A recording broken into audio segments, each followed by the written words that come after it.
우리가 삶을 살다 보면 어느 순간에 절실할 때, 마음이 답답할 때 우리에게 절실한 하나의 문장을 구하게 됩니다. 그 문장이라는 것은 말이요, 생명이요, 씨앗인데, 그런데 문제는 뭐냐? 그게 무엇인지 모른다는 거예요. 그런데 어느 날 어떤 말씀을 듣고 혹은 문장을 읽고, 야, 이게 바로 내가 기다려온 문장이구나 라고 기뻐서 환호를 지르는 경우가 있죠. 오늘 또 창세기 1장부터 11장까지를 석 달간에 거쳐서 일주일에 한 번씩 말씀을 나누는데, 이렇게 전하는 말씀 가운데 그러한 문장이 하나로 있다면 저는 얼마나 좋을까, 라는 마음으로 기도하는 심정으로 지금부터 말씀을 나눠보려고 합니다. 우리는 과거를 기억하고 미래를 상상하죠. 그러나 성경을 보게 되면 과거를 상상하고 미래를 기억하라고 말하고 있습니다. 다시 한번 말씀드릴까요? 과거를 상상하고 미래를 기억하라. 우리가 과거를 상상하기 위해서는 그 과거의 오래된 그 이야기를 알아야 합니다. 그래서 오늘의 제목은 베레시티, 태초라는 것이 무엇인가? 시작이라는 것이 무엇인가? 시작에서 창조가 시작이 되었죠. 요한복음 1장 1절에 보게 되면 엔아르케, 시작에서 창조라는 말이죠. 이 시작하는 순간에 말씀이 함께 계시다고 말합니다. 그런데 그 말씀이 하나님이라고 그러나요? 오늘 여러분과 나누는 얘기는 무려 지금으로부터 3000년 전에 기록된 이야기입니다. 아니, 지금 이 시대에 3000년 전의 얘기가 무슨 영향력이 있을까? 또는 우리 삶에 어떤 지표가 될까? 아마 그렇게 생각하실 수 있지요. 그런데 인류의 삶에 영향을 주는 것이 하나 있다면 저는 바로 이야기라고 생각합니다. 여러분은 여러분에 관한 이야기입니다. 바로 그 이야기가 여러분을 정의하지요. 그렇죠. 이야기의 정체가 여러분의 이름입니다. 샘. 그래서 어떻게 성서라는 책이 3000년 전의 책인데 이렇게 많은 영향을 주었을까요? 저는 지금을 살아가면서 우리가 현대라고 하고 현대를 살아간다고 하지만 보게 되면 진정한 현대가 아직 시작되지 않았다는 생각을 합니다. 왜요? 근대를 마치고 지금으로부터 100여 년 전에 현대가 시작되었지만 정착되기도 전에 여러분이 아시다시피 1차 세계대전이요, 2차 세계대전이 일어났죠. 그 다음에 베트남 전쟁, 한국의 6.25 전쟁, 2009년의 금융사태, 러시아와 우크라이나 사태, 이스라엘과 하마스의 싸움, 또 2011년에 9.11 테러 사태, 이런 일련의 과정을 보게 되면 아직도 우리 인류가 정신을 못 차리고 있다는 것을 느낍니다. 바로 정신을 못 차리는 인간을 향해 이상한 질병이 하나 툭 하고 던져졌습니다. 그게 뭡니까? 우리가 얼마 전에 겪은 코로나 사태입니다. 왜 코로나가 왔을까 곰곰이 생각해보니 우리 인류들한테 말이죠. 야, 이놈들아, 말 좀 하지 말고 마스크 좀 끼고 그리고 다른 사람 만나지 말고 떨어져서 앉아. 너 자신에게 집중 좀 해라. 이런 시간을 몇 년 동안 우리에게 준 것 같다는 생각이 드네요. 그래서 지금은 새로운 문명을 시작할 초의 천세를 우리 앞에 맞이하고 있습니다. 저는 우리 대한민국이 바로 이러한 시점에서 선진국으로 도약할 수 있는 유일한 한 가지 방법이 있다고 생각합니다. 그것은 바로 여러분이, 제가, 각자가 위대한 개인이 되는 것, 위대한 집단이 되는 것이라고 말합니다. 개인이 여럿 생기면 유대해지는 겁니다. 그 공동체가 인디비주얼, 더 이상 나눌 수 없는 치수 단위인 여러분 한 명 한 명이 승화된 인간이 되면 그 집단에는 희망이 있습니다. 내가 색안경을 끼면 세상이 이상하게 보이는 거지요. 그래서 여러분에게 색안경, 여러분에 가했던 관념, 그동안의 통념, 믿음을 벗기고 덜어낸 작업을 하고 싶어서 이렇게 창세기 1장부터 11장까지 수천 년의 이야기를 가지고 오늘 여기에 섰습니다.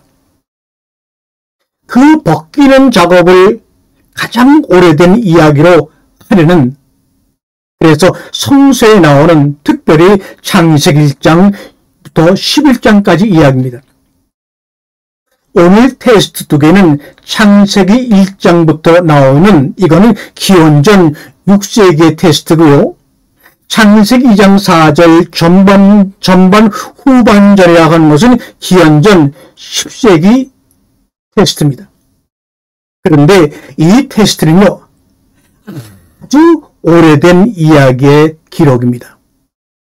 인류가 호모사피엔스가 30만 전에 피지에서 맨 처음 삶을 시작하였다면, 호모사피엔스가 3만 5천 년 전에 프랑스의 쇼베 동굴에서 흔적을 남겼다면, 문명을 잃은 우리의 인류의 조상들이 지금으로부터 만여 년 전에 터키의 대도시 테페에서 신전을 만들었다면, 우리의 조상들이 기원전 6,000년 전에 여르고에서 최초의 도시를 만들었다면, 아니, 우리 조상들이 지금부터 3,400년 전에 이란의 남부 우르크에서 처음으로 문자를 만들었다면, 우리는 이제 이 모든 이야기를 가지고 새로운 삶의 문법을 만들 수 있다고 생각합니다. 그 문법을 만들 주체는 누구냐? 집단도 아닙니다. 대학교도 아닙니다. 바로 오늘 이 방송을 듣는 여러분 한 사람 한 사람이 바뀌면 세상이 바뀌는 겁니다. 하나님은요, 한 번도 두 사람이나 집단을 선택한 적이 없어요. 아브라함 한 분을 선택했지요. 모세를 선택했지요. 노아를 선택했지요. 이렇게 하나님은 한 사람 한 사람을 부릅니다. 그 부름에 응답하고 그 사람이 정말 자신의 길을 외부의 교리나 철학이나 선동에 듣지 않고 자신의 마음속을 소중히 생각하고 듣고 자신의 양심에만 복종한다면 바로 거기서 기적이 일어나고 문명의 중심지가 이제 대한민국으로 올 수 있다는 복된 소리입니다. 가장 오래된 이야기, 창세기 1장부터 11장 이야기. 이 이야기는요, 10만 년 전의 이야기일 수도 있고요, 우주의 빅뱅의 순간의 이야기일 수도 있습니다. 이 이야기는 아주 오래된 이야기면서 최첨단인 아방가르드 돌격대일 수도 있습니다. 그래서 제가 여러분들과 이 오래된 이야기로, 이게 형용 모순이지만 가장 최첨단의 얘기를 같이 나누려고 합니다. 우리가 공부한다는 건 다른 말로 말하면 희망에 대해서 이야기한다는 거지요. 히브리어로 희망이라는 단어가 있어요. 뭐냐? 티크바라는 히브리 단어가 있는데, 이 희망이라는 티크바라는 말은 카바라고 하는 히브리어 동사에서 만들어진 겁니다. 그럼 이 카바가 무슨 뜻이냐? 우연히 일어난 것이란 뜻입니다. 우연히 일어난 것. 우연히 일어난 것. 바로 거기에서 무엇인가를 내가 포착하면 희망이 되고, 포착되지 못하면 절망이 되는 거거든요. 그래서 그 단어에서 영어 해프닝이 만들어진 겁니다. 해피닝은 또 영국에서 명사로 해피니스, 뭐죠? 행복이라고 번역을 했습니다. 행복은요, 우연히 일어난 걸 포착하는 능력, 그게 바로요, 우리 삶의 행복입니다. 내가 포착하느냐 아니냐는 나한테 달린 거거든요. 온전히 내가 그 사건을 어떻게 포착하느냐에 따라 그것이 우리에게 행복이 되고 불행이 되기도. 그래서 오늘 그런 이야기를 시작하려고 합니다. 그럼 여러분, 베레시티, 엔아르케, 태초, 시작이라는 것은 무엇인가? 바로 그 얘기죠. 여러분, 세상에는 책들이 수천만 권이 있어요. 그렇죠. 아까도 말씀을 드렸지만 이야기가 그 집단을 변화시키고, 가족이란 무엇입니까? 아버지를 알고, 엄마를 알고, 할아버지를 알고, 집안에 관한 이야기가 바로 가족입니다. 공동의 이야기가 없으면 가족이 안 됩니다. 그렇지 않습니까? 우리 대한민국이 뭐냐? 대한민국을 하나로 묶을 수 있는 거룩한 끈이 있어야 돼요.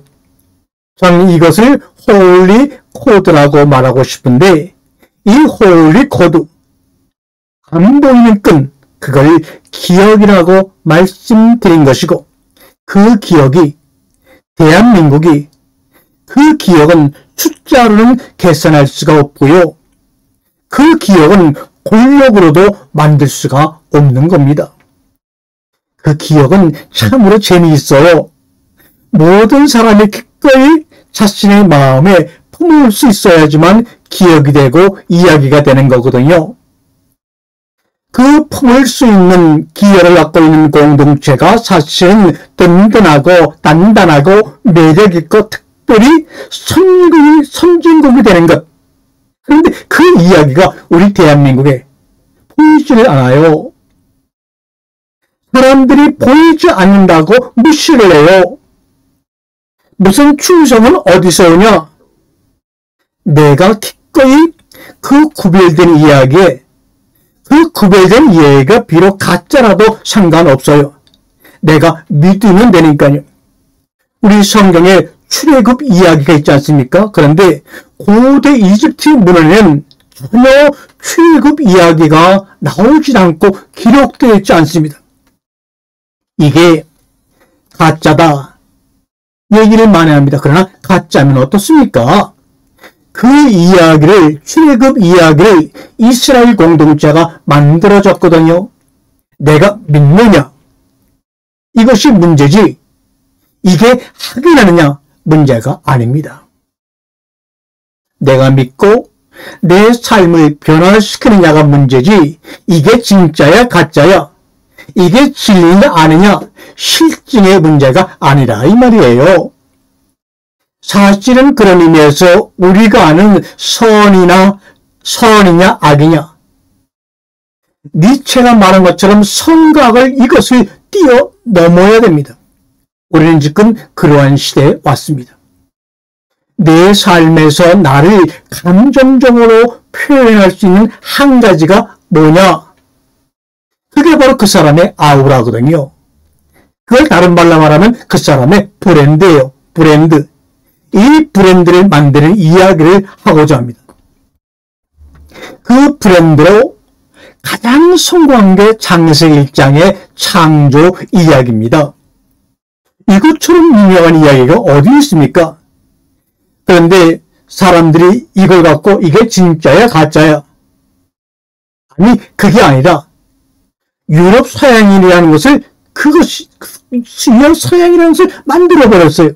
아니, 창조 이야기가 그 안에 뭐가 있길래? 그렇죠. 여러분, 아리스토텔레스가 인류의 문화를 결정하는 것을 미메시스라고 얘기합니다. 이 미메시스라고는 그리스 단어는 뭐냐?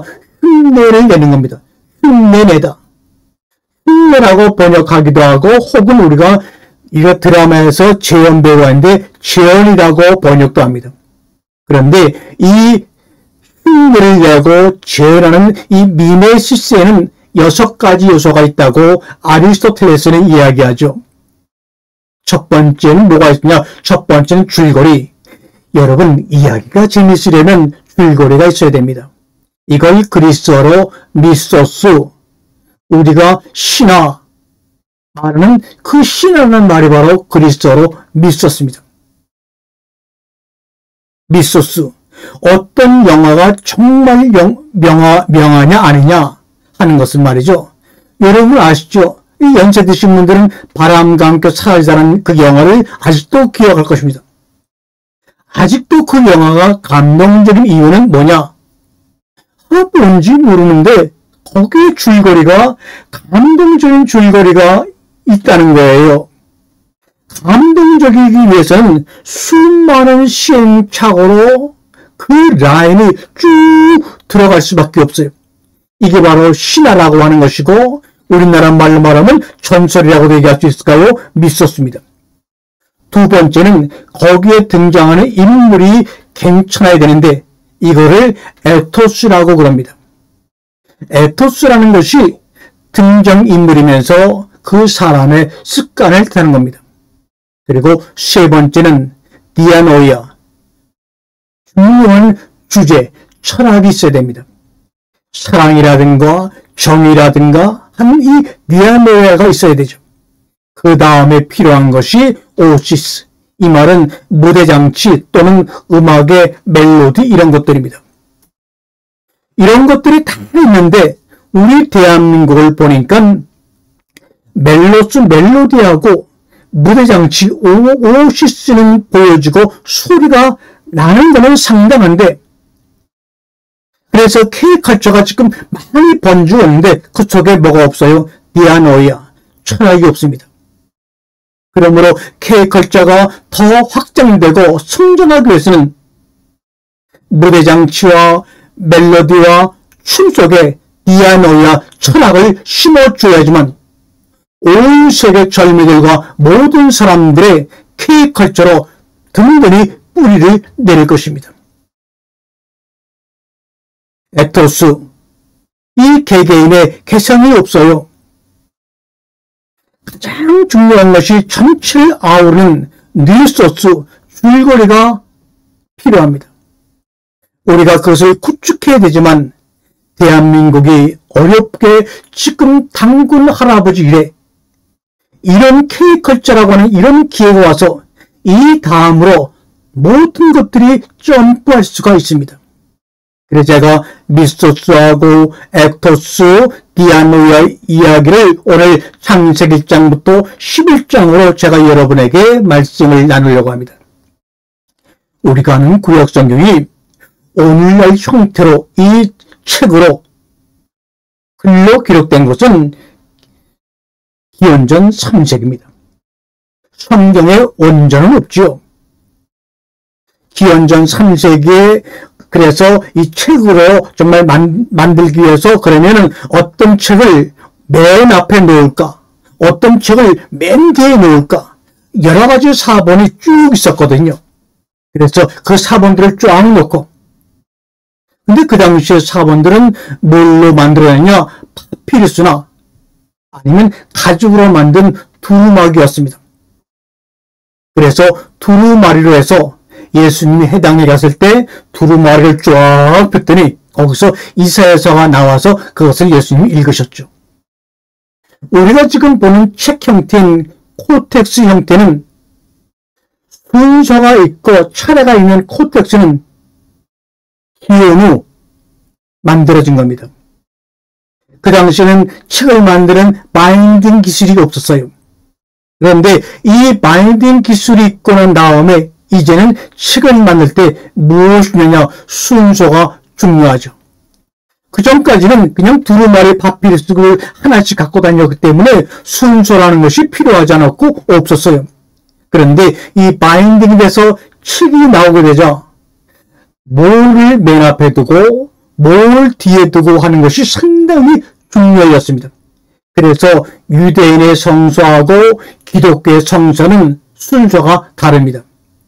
순서가 완전히 달라요. 우리는 말라기라는 예언자가 마지막이지만 이 유대인 성소에는 역대기 상하가 맨 마지막입니다. 전혀 다릅니다. 그럼 그걸 누가 정했습니까?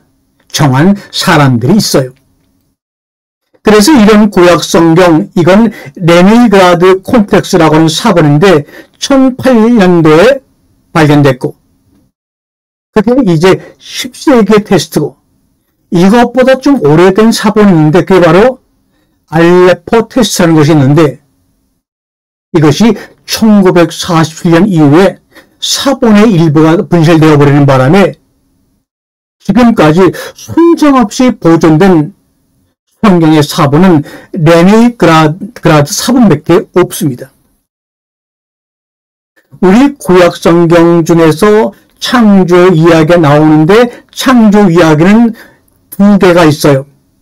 그런데 이 두 개가 기록된 시기가요, 자그만치 500년이나 차이가 납니다. 우리가 아는 창세기 1장 1절의 내용은요, 기원전 500년 전에 문자로 기록한 내용입니다. 그래서 신명도 엘로힘 하나님이라고 불렀죠. 그러나 그것보다 더 오래된 테스트는 기원전 10세기 테스트인데요. 창세기 2장 4절 후반절에 이 창세기 2장 4절이 여기서 편집자들의 작업이 있습니다.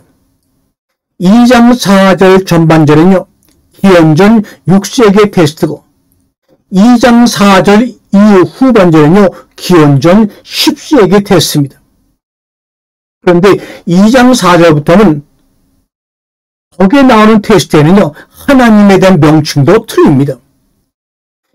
창세기 1장 1절에는 하나님 엘로힘이라고만 나오는데 2장 4절부터는요, 야훼 여호와 야훼 엘로힘 이렇게 나오죠. 2장 4절 후반절에서는요, 서로 구별하기 위해서 하나님이 하늘과 땅을 창조하셨다가 아니라 이걸 거꾸로 돌렸어요. 편집자가. 그래서 땅과 하늘을 만들었다 이렇게 나옵니다. 그뿐만 아니라 이 창조라는 단어도 창세기 1장에는 마라라는 단어를 사용했는데 창세기 2장 4절 후반부부터 나오는 10세기 테스트는 아스라는 히브리 단어를 사용했습니다. 전혀 동사도 다르게 사용했습니다. 둘 다 창조한다고 하지만 이건 완전히 다른 단어입니다. 또한 뉘앙스도 완전히 달라요. 그래서 상상을 해봤어요. 왜 기원전 6세기 테스트를 창세기 1장 1절에 맨 앞에 배치했을까? 신기한 건요, 왜 그보다 500년이나 앞선 소위 말해서 엘로힘, 야훼 엘로힘, 주 하나님이라고 기록된 테스트를 뒤로 뺐을까? 이것을 편집한 사람이 왜 아주 더 후대의 테스트인 기원전 6세기 테스트를 창세기 1장으로 앞으로 뽑았을까? 이게 오늘 우리 주제의 중요한 내용입니다. 여러분, 바로 기원전 6세기는 말이죠, 고대 이스라엘이 가장 큰 엄청난 고통과 시련의 순간에 있던 시기였습니다. 왜냐면 말이죠, 여러분도 알다시피 기원전 586년에 당시의 최강국인 느부갓네살 왕 바벨론이 예루살렘을 완전히 초토했을 뿐만 아니라 성전도 부숴버리고 이스라엘 백성들을 포로로 잡아가던 그런 시기였습니다. 그런데 아시리아 제국과 이 북이스라엘을 멸망시킨 아스리아 제국과 남유다를 멸망시킨 바벨론 제국의 정책은 뭐냐? 완전히 거기 있는 땅을 초토화시키고 거기에 살고 있는 귀족들과 지식인들이 전부 포로로 잡아가는, 그래야지만 거기에 완전히 한 사람도 남아있는 사람이 없기 때문에 그 땅에 들어온 사람들은 그 당시에 계급사였기 때문에 하층인데 가장 낮은 천민들이 들어와서 예루살렘에 그 사람들을 사마리아인이라고 그랬던 겁니다. 그래서 사마리아인들에 대한 배경이 신약 성경에 이렇게 등장하죠. 땅의 사람들, 보통 사람들만 거기에 정착하고 나머지 쥐가 없거나 뱀 있는 사람들은 다 포로로 끌려갔습니다. 그러니까 이스라엘 백성들의 입장에서는 기원전 6세기에 상상할 수 없는 엄청난 시련이 이스라엘 사람들한테 닥쳐온 거예요. 우리나라로 말하면 일제히 압박이 되어가지고 그냥 고생을 했던 그 시기는 상대도 안 될 정도로 고통이 왔던 거예요. 어떻게 하나님을 믿는 하나님에게 선택받은 손님이 하나님을 믿지 않은 바벨론 제국의 느부갓네살 왕에 의해서 패배했다는 것을 도저히 그들이 상상할 수가 없었어요. 그렇지 않습니까? 그런데 그때 하나님은 항상 그 고통 가운데 희망을 주는데, 그때부터 사실은 우리가 알고 있는 구약 성경이 기록되기 시작합니다. 기록되기 시작한 성서의 90% 이상이 바로 포로로 붙잡혀간 그 시기부터 기록이 된 겁니다. 세상의 모든 왕국과 나라들은 다 사라졌죠. 바벨론 없어졌어요. 아시리아 없어졌어요. 페르시아 없어졌어요. 로마 제국 없어졌어요. 그리스가 없어졌어요. 세상에 그 당시에 가장 강대국들은 다 없어졌는데, 그런데 그 고난 가운데 기록된 이 성서라는 이 책은 지금까지도 3000년 동안 버텨왔다는 것 아닙니까? 할렐루야. 그러니까 이 성서에 기록된 미소스, 그 줄거리와 에토스, 등장인물인 사실은 국가나 어떤 위대한 제국보다 더 견고하다는 겁니다. 여기에 있는 스토리로 새로운 나라를 만들 수 있기 때문에 그렇죠. 왜 독일의 단테가 인류사에서 중요하냐? 왜냐? 단테가 이탈리아를 만들 수 있기 때문에 그런 겁니다. 왜 게테인가? 게테가 독일을 만들 수 있었고, 왜 세익스피어가 영국을 만들 수 있기 때문입니다. 우리가 아는 시인들이 그들의 생각에서 인간의 마음속에 가장 깊은 곳에서 위대한 것을 만들 수 있는 거룩한 씨앗을 갖고 있기 때문에 그 시인들의 책들은 영원한 겁니다. 세익스피어의 작품들은 영국이 없어도 영원히 우리가 읽을 것입니다. 왜냐하면 국가는 이런 천재들의 생각에 대한 외형적인 표현에 불과하기 때문입니다. 그래서 기원전 6세기에 이스라엘 사람들이 그렇게 포로로 끌려갔을 때 어떤 바벨론 포로로 잡혀간 무용 작가가 결심을 합니다. 아마 성령의 감동을 하고 우리가 이야기할 수 있죠. 뭘 결정했냐? 우리나라가 멸망당하고 이렇게 포로로 끌려고 예루살렘 성전이가 파괴되었지만 내가 이 거룩한 걸로 이스라엘을 재건하겠다고 결심합니다. 그 테스트가 바로요, 창세기 1장 1절부터 2장 4절의 전반전까지의 내용입니다. 그러니까 이 사람은 분명히 이전에 구전으로 입으로 흘러내려오던 창조 이야기를 알고 있었을 것입니다. 2장 4절 후반절부터 나오는 창조 이야기를 알고 있었을 것입니다. 그 창조 이야기가 2장 4절 후반부터는 야훼 하나님이 땅과 하늘을 만드시던 그날에, 이게 당연히 종속절이죠. 말을 하자면 하늘과 땅이 아니에요. 땅과 하늘을 만든 그날에, 이게 기원전 10세기 때쯤의 이야기입니다. 너무 신기하죠. 하늘과 땅이라고 해야 되는데 왜 땅과 하늘이라고 반대로 표현을 하고 그렇게 기록했을까? 이게 뭐냐? 야훼 하나님, 야훼 엘론이라고 하는 것은, 야훼라고 하는 것은, 여호와라고 하는 것은 고대 이스라엘 히브리인들의 바로 신의 이름입니다. 그런데 엘론이라고 하는 말은 그 당시에 있었던 모든 신들의 일반적인 이름을 엘론이라고 그랬거든요. 그런데 야훼 엘로힘은 무슨 뜻입니까? 야훼가 우리의 신이다, 이런 뜻입니다. 이게 바로 이스라엘 백성들의 신앙 고백이 창세기 2장 4절 후반부터 나오기 시작합니다. 자기네들이 믿던 야훼 하나님이십니다. 이런 명칭입니다. 야훼 엘로힘, 그렇기 때문에 하나님이 이스라엘 백성하고 함께 있다는 것, 함께 있다는 생각 때문에 하나님이 저 위에 멀리 하늘에 있지 않고 자신과 함께 땅에 같이 있다고 생각을 하게 된 것이요. 그래서 하늘과 땅이라고 하지 아니하고 땅과 하늘이라고 그런 겁니다, 여러분. 그래서 땅과 하늘 만들 때 만들자는 말이 히브리어로 아싸라는 단어인데, 이 아싸는 일반적으로 만들다, 이런 뜻입니다. 내가 책장을 만들고 책을 만들고 음식을 만들고 물건을 만들 때 아싸 이랍니다. 아싸 아싸 이런 말도 있죠. 우리나라 말하고 비슷해. 기분 좋을 때 아싸. 그러니까 하나님이 이 땅과 하늘을 만드는 행위가 일반적인 제작 행위로 친밀하게 생각을 했던 것 같습니다.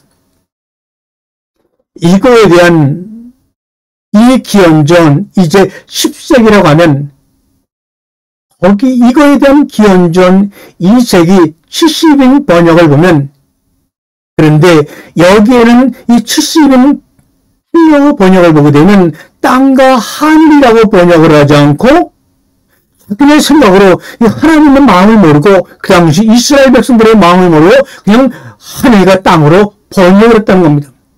이거는 제가 보기에는 엄청난 실수라고 생각이 됩니다.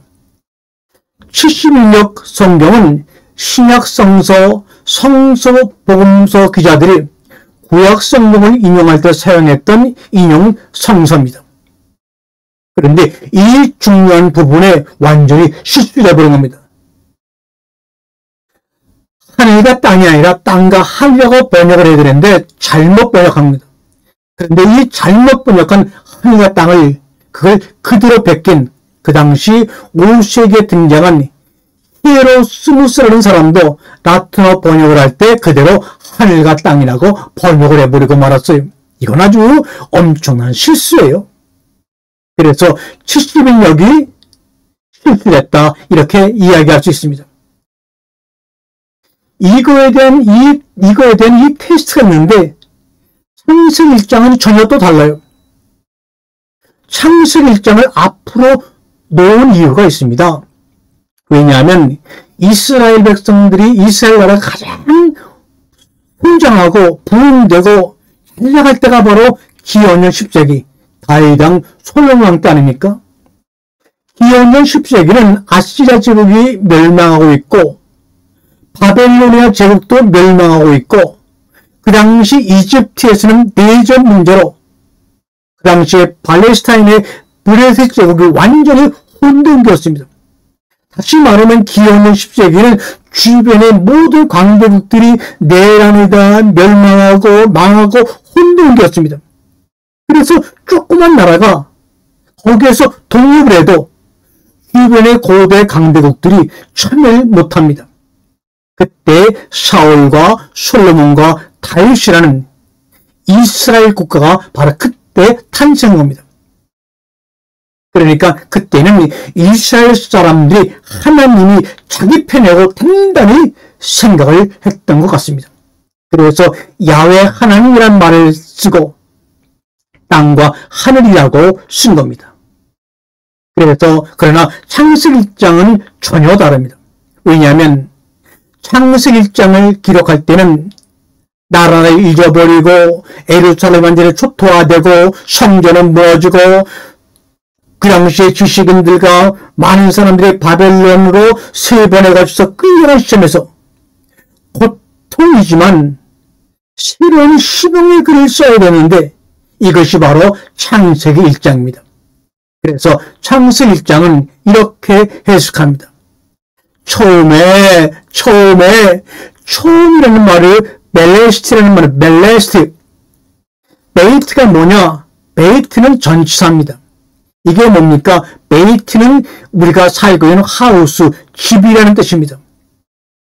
아니, 성경을 기록할 때 제일 성경의 첫 글자로 다른 것도 아닌 베이트, 집이라는 글자를 왜 성경의 가장 첫 글자로 만들었을까? 다른 글자가 아니라 성수를 시작하는 첫 글자로 왜 집이라고 하는 베이트라는 글자로 시작을 했을까? 참으로 궁금하지 않습니까? 그런데 이 베이트는 전치사로 사용되는데 두 가지 의미가 있어요. 한번 잘 들어보실래요?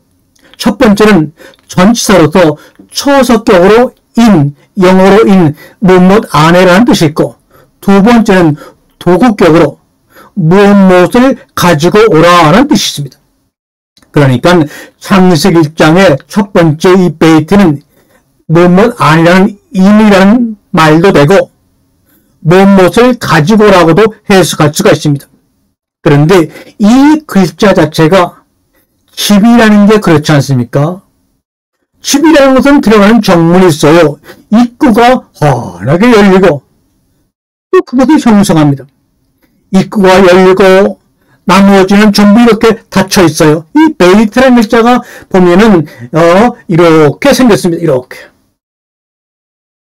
왼쪽으로 열려 있어요. 나머지는 다 닫혀 있는 글자입니다. 또 히브리어는 오른쪽에서 왼쪽으로 써나가거든요. 오른쪽에서 왼쪽으로 쓰는데 새로운 시작을 위해서는 내가 여태까지 하던 것에서 등을 돌려가지고 새로운 것으로 내 마음의 문을 열라, 이런 뜻입니다. 등을 세상의 통념과 관념과 기존 환경으로부터 등을 돌고 열려있는 무한한 창조의 세계로 나아가라, 이 말입니다. 앞으로 무슨 일이 일어날 텐데 무한한 희망의 세계로 나가라, 이런 말입니다. 그런데 이 베레시트라는 것은 무슨 뜻이냐? 우리말은 이 머리, 제 머리 어떻습니까? 아주 머리가 벗겨지고 환하게 잘생기지 않았습니까? 이 베레시트라는 말, 성경의 베레시트 봐라, 창세기 1장 1절의 첫 단어 베레시트라는 말은 바로 사실은 머리라는 말입니다. 근데 이 베레시트는 머리라는 말을 피카소처럼 머리를 추상명사로 바꾼 것이 바로 베레시트입니다. 머리를 추상명사시킨 것이 베레시트고 창조는 바라죠. 그래서 머리라는 개념은 이것을 추상명사시키면서 시작이라는 뜻도 되고 시작입니다. 그러니까 베레시트는 번역을 하면 처음에 라고 번역을 했죠. 이걸 영어로 in the beginning이라고 해석할 수도 있고, 두 번째는 처음이라는 시간을 가지고라고도 도국격으로 번역을 할 수가 있습니다. 그러니까 시간이 먼저 있고 장소가 만들어지고 창조가 시작됩니다. 이런 뜻도 돼요. 처음이라는 것을 가지고요. 그러니까 머리를 가지고 하나님이 우주를 창조하기 시작했다. 그러니까 이 하나님이 머리를 가지고 우주를 창조한 그 모습을 우리 과학자들이 빅뱅의 순간, 우주의 빅뱅의 순간이라고 말합니다. 빅뱅의 순간이에요. 바로 창세기 1장 1절은 우주의 빅뱅을 이렇게 우리의 간단한 문장으로 말한 겁니다. 빅뱅이 뭡니까? 이전에 전혀 없었던 등을 지고 새로운 세계로 나아갈 때 창조를 시작했다는 것. 그러니까 처음을 가지고 아까도 말씀을 드렸지만요. 창조했다는 단어가 창세기 2장 4절 후반절하고 1장 1절하고 완전히 다르죠. 기원전 10세기 때는 아싸라고 하는 to make라는 일반적인 동사인데요. 창세기 1장 1절에서는 완전히 다른 동사를 써요. 이게 바로 create, 말하라는 단어를 쓰죠. 이 바라는 동사가 71역에서는 그리스어로 포이오라는 동사를 썼습니다. 아싸나 바라 똑같이 썼어요. 이 71역에서는 아싸라는 동사도 바라는 동사도 그냥 포이오라는 동사로 똑같이 번역을 했어요. 그리고 라틴어로는 리아라는 동사로 번역을 했죠. 여러분, 이 대부분의 그 유럽에 사용한 언어들, 인도 유럽어에 해당하는 그런 언어들의 그 특색을 보게 되면 뭐가 중요하냔 말이죠. 히브리어가 전혀 틀립니다. 인도 유럽어, 유럽인들이 주로 쓰는 언어와 문자에는 문장을 주어로 시작합니다. 다시 말하면 명사로 시작을 해요. 그래서 서양에서는 개념이, 이론이 상당히 중요합니다. 그런데 셈저고, 아랍어나 히브리어나 페니케어나 이디오피아 같은 이런 모든 언어에서는 가장 첫 번째 등장하는 품사는 명사가 아니라 바로 동사입니다. 우리 성경을 기록한 히브리어는 동사가 명사보다 훨씬 중요합니다. 왜요? 히브리어는 동사 안에 명사가 주어, 동사 안에 명사 주어가 무엇이다 그 안에 담아 있어요. 또 그 동사 안에 그 문장의 시제가 능동태인지 수동태인지 모든 정보가 동사 안에 다 기록되어 있어요. 그래서 동사가 중요한 겁니다. 그렇기 때문에 히브리어의 생각에서는 그 단어는 행동까지 다 포함한 단어가 바로 히브리어입니다. 동사는 그것이 가지고 있는 행동까지 포함한 단어가 될 때 그걸 진리라고 하는 겁니다. 선은 뭐냐? 선은 행하는 거고, 정의는 뭐냐? 정의는 행하는 겁니다. 이게 추상적인 단어로 히브리어는 전혀 존재하지 않습니다. 그래서 항상 행동까지 포함한 단어가 바로 히브리어입니다. 우리는 영육혼 이렇게 그리스도의 어떤 그런 철학적인 사조로 영광을 구별하지만 여러분이 성경을 읽는 사람이라면 성경이 히브리어로 기록됐다면 히브리어는 절대로 육체와 영혼을 구별하는 단어가 없습니다. 육체와 영혼을 구별하지 않습니다. 우리 여기에 등장하는 이 네페시라는 이 단어는 육체이면서 정신이면서 영이라는 뜻이 다 포함된 단어입니다. 그런데 우리는 성경을 보면서도 그리스 철학의 영향을 받아가지고 영혼육을 구별하는데 아닙니다. 하나입니다. 신체는 물질적으로 그렇게 하는데 이게 정신적으로 영적으로 따라오지 않는다. 이걸 바로 성경에서는 거짓이라고 말하는 겁니다. 이걸 악마라고 그러거든요. 이게 하나가 되어야 돼요. 육체와 정신과 영이 하나가 될 때 성경에서는 진리다 이렇게 말합니다. 그래서 바라라는 창조하라는 동사가 중요합니다. 그러니까 처음이라는 시간을 가지고 이 하나님보다 엘론이라는 단어보다 창세기 1장 1절의 문장을 보게 되면 이 바라 창조라는 단어가 하나님이라는 단어보다 앞에 나와요. 이게 바로 성경의 묘미입니다. 바라는 동사는 원래는 무슨 뜻이냐? 창조하다고 하는 그 단어의 원래 뜻은 무슨 뜻이냐? 먹는 겁니다. 먹다, 밥을 먹다, 고기를 먹다, 양고기를 먹다, 먹는 겁니다. 네? 무에서 일을 창조하는 게 창조가 아니에요. 이 바라를 한문으로 창조라고 번역을 해놓으니까 우리 국어사전에 보니까 창조는 무에서 유를 만드는 거거든요. 아니에요. 그건 우리 생각이죠. 바라는 동사는 바로 먹다는 뜻입니다. 먹다. 누가 먹습니까? 이거는 사제들이 성전에서 제사 지낼 때 사용하던 성전 용어입니다. 이게 그냥 일반적인 단어가 아니에요. 사제들이 하나님에게 제사를 지낼 때 그냥 양을 통째로 드립니까? 아니죠. 어린 양 같은 것을 칼로 자르고 잘라서 하나님에게 바칠 한 덩어리 기름을 발라내는 행위가 바로 뭐냐? 바라입니다. 그리고 발라낸 고기들을 사제들이 어떻게 합니까? 먹습니다. 이게 바로 창조하다, 바라라는 온전한 뜻입니다.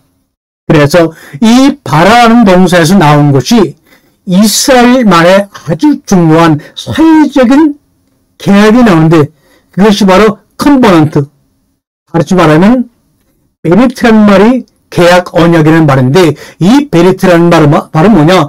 바라라는 동사의 명사형이 바로 베리트입니다.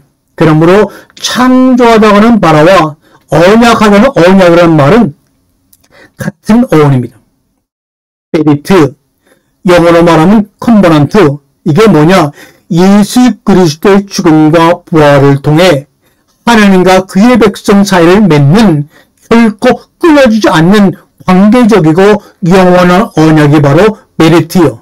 바로 창조 바랍니다. 그러니까 이 메리트, 마라, 콤버넌트는 뭐냐면 고기 덩어리나 땅에서 잘게 잘라진 것들을 말합니다. 그러니까 다시 한번 말하지만 그러면 바라라는 것은 뭐냐? 우리가 하나님에게 나를 드리기 전에, 하나님에게 양국을 바치기 전에 어린 양을 잡아서 옛날에 제사를 했으니까 쓸데없는 것, 더러운 것, 내장들 다 발라내죠. 이 발라내는 것은 이런 뜻입니다. 내가 내 몸을 놓아서 십자일처럼 사한제사로 드리기 위해서는 하나님에게 바치기에 부족한 모든 것들 하나하나 습관들, 행동들, 거짓들 이런 것들 다 풀려내고 온전히 하나님께 드릴 만한 그 기름 행동을 발라서 드리는 것, 이게 바로 뭡니까? 창조입니다. 그리고 창조는 뭐냐? 이 처음의 창조는 여러분이 굳이 무엇인가를 힘내서 무엇을 일을 만들어내는 것이 아니라 우리가 나와 여러분이 굳이 하나 하지 않아도 될 것을 매일매일 하는 겁니다. 창조는 하는 게 아니에요. 창조는 안 하는 거예요. 우리가 무엇을 한다고 하는 것은 습관적이고 무의식적이에요. 생각해 보세요. 여러분이 하는 것 있죠. 여러분 하루 종일 하는 것 생각해 보세요. 이것은 매일 똑같이 반복합니다. 밥 먹고 직장 가고 와서 TV 보고 커피 마시고 이렇게 습관적일 수가 없어요. 똑같을 수가 없어요.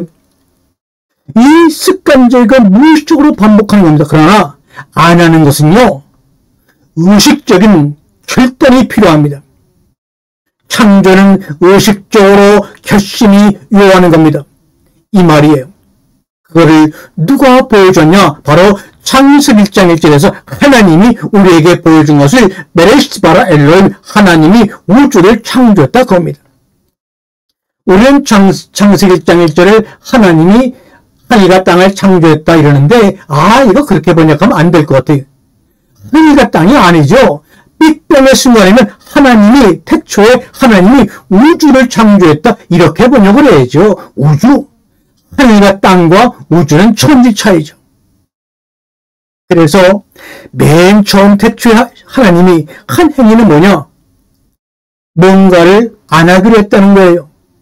이전까지 있었던 완전히 혼돈의 상태에서 쓸데없는 것을 확 덜어내는, 이걸 우리가 동양 철학에서는 공이다 비어있다 그랬어요. 공이라고 하는 것은 구멍에 꽉 찬 쓸데없는 것들을 확 끌어 올려서 태우는 겁니다. 이것도 구멍헬자에다가 공공자를 씌운 거를 확 뚫어내는 거거든요. 이게 바로 산크리스토라는 순야타라고 합니다. 이걸 성경에 말하는 대로 창세기 1장 2절에 공호라고 하는 겁니다. 공호, 있던 거를 여러분 안에 거추장스러운 것들을 덜어내라 이런 뜻이에요. 그렇죠. 이 단어는 라틴어는 크레아레, 이 크레아레라는 말이 창조하다는 말이에요. 크레아레는 여러분 크리에이트라는 말이 있죠. 창조하다. 이 크리에이트라는 말이 바로 글로 자라나다, 성장하다는 말과 똑같은 어원에서 나왔습니다. 그래서 우리가 태초에 하나님이 천지를 창조하시니라, 이거를 라틴어로 우리가 읽어보면 in principio creabit deus querum et terram 이렇게 말합니다. 그래서 라틴어 성경에는 나는 창조한다, 에고 클레오 이렇게 말하죠. 이렇게 창조하는 바라, 클레 아래는, 이 클레 아래 바라라는 단어를 알기 위해서는 여러분, 우리가 하늘을 바라보게 되면 요새는 정말 달들이 아주 환하게 안 보이는데 초생달이라는 것을 여러분 아시죠? 초생달. 이게 초생달의 모양이 왜 이렇게 초생달일까요? 이렇게 조금밖에 안 보일까요? 왜요? 앞으로 grow, 크레아래, 창조될 것이기 때문에, 자라날 것이기 때문에. 그게 창조다 그런 말입니다. 작은 추생, 눈썹 같은 작은 추생들이 점점 자라서 둥근 보름달이 되는 것, 이게 바로 크레아래, 에고 크레오, 나는 창조하다 이런 말입니다. 그러니까 창조하기 위해서는 자신을 뭘로 만들어야 되느냐? 초승달로 만들어야 돼요. 창조하기 위해서 나 자신을 뭘로 만들어야 되느냐? 높은 자가 아니라 낮아지의 자리로, 십자가의 자리로 자기를 내려보내야 됩니다. 보름달로는 더 이상 만들어낼 수가 없기 때문이지요. 나라라는 말이 뭐냐? 그렇죠. 가장 창세기 1장 1절의 핵심적인 단어가 나라라는 것은 안 해도 되는 걸 안 하는 겁니다. 창세기 장 4절에는 분명히 야훼 하나님께서, 여호와 하나님께서 땅과 하늘을 창조하실 때 이렇게 나오거든요. 그러면 창세기 1장 1절이 이것이 독립절인가? 만약에 독립절이라고 기존 기독교 개신교의 그런 정통 신학이고 번역은 독립절로 번역을 했는데 독립적이라고 번역을 하면 그래서 대부분의 전 세계 성경에서는 처음에 하나님이 하늘과 땅을 창조했다라고 번역을 했어요. 대부분 그렇게 번역을 하죠. 그러나 그게 정말 맞느냐 하는 것은 다른 문제입니다. 만약에 창세기 1장 1절을 독립절로 번역을 하지 아니하고 종속절로 번역을 하면 하나님이 우주를 창조하실 처음에라고 번역합니다. 그렇게 되면 창세기 1장 2절은요. 요 하나님이 우주를 창조하실 처음에 땅이 혼돈하고 공허하며 이렇게 종속절에 대한 부연 설명이 창세기 1장 2절이 될 수가 있죠. 그래서 진짜 창조의 시작은 1장 3절 하나님이 말씀하시길 빛이 있으라. 자신이 빛이 있었다가 진짜 시작이죠. 베레스티바라 엘로임이라는 것을 어떻게 해석해야 되느냐? 그런데 그 당시 성경을 기록할 때는 몸이 없었기 때문에 이거를 어떻게 해석할지 사실은 아무도 알 길이 없습니다. 그러나 전체 문맥상 이거를 태초에 하나님이 천지를 창조했다라고 번역하면 이 번역은 1세기, 2세기, 3세기 지나면서 오래긴 했으나 이거에 대해서 말한 어거스틴이나 이런 모든 교부나 신학자들이 말한 소위 무에서 창조하는 신학에 부합되는 겁니다. 왜냐하면 처음에 아무것도 없었는데 하나님이 우주를 창조했다라고 번역을 하면 그러나 이런 여러 가지 정황으로 만약에 이것을 중속적으로 한번 번역한다면 맨 처음에 하나님이 우주를 창조하기 시작한 그 시점이라고 번역하면 창세기 1장 2절에 나오는 혼돈의 얘기가 이미 존재하는 것으로 해석할 수 있는 겁니다. 그러나 1세기, 2세기, 3세기에 하나님께서는 있는 것으로 창조하시지 않기 때문에 이 번역에 맞게 창세기 1장 1절을 독립절로 되게 번역을 해왔어요. 그러나 이것은 종속절로도 번역할 수 있다는 말씀을 드리는 겁니다. 그래서 베레스티바라 엘로임 앳 화샤마임 앳 하가레츠를 추격하면 하나님이 하늘과 땅을 창조한 맨 처음에 의역을 하면요. 하나님이 우주를 창조하기로 마음먹고 의지를 가지고 그 군대들을 다 제거하기로 결정하신 맨 처음에 이렇게 번역할 수 있습니다. 영어로 번역하면요. When begin to create universal 라고 번역할 수 있죠. 그거에 대한 70인역과 그리스 번역과 라틴어 번역은 일단 처음에 하나님이 하늘과 땅을 창조했다. 독립적으로 번역해 왔습니다. 지금도 그렇습니다.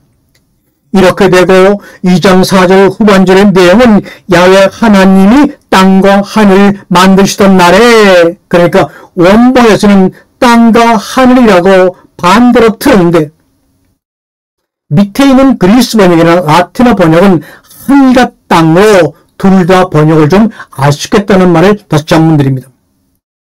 창세기 2장 4절의 전반절은 이것이 앞에서 말한 창조 이야기를 말하는 겁니다.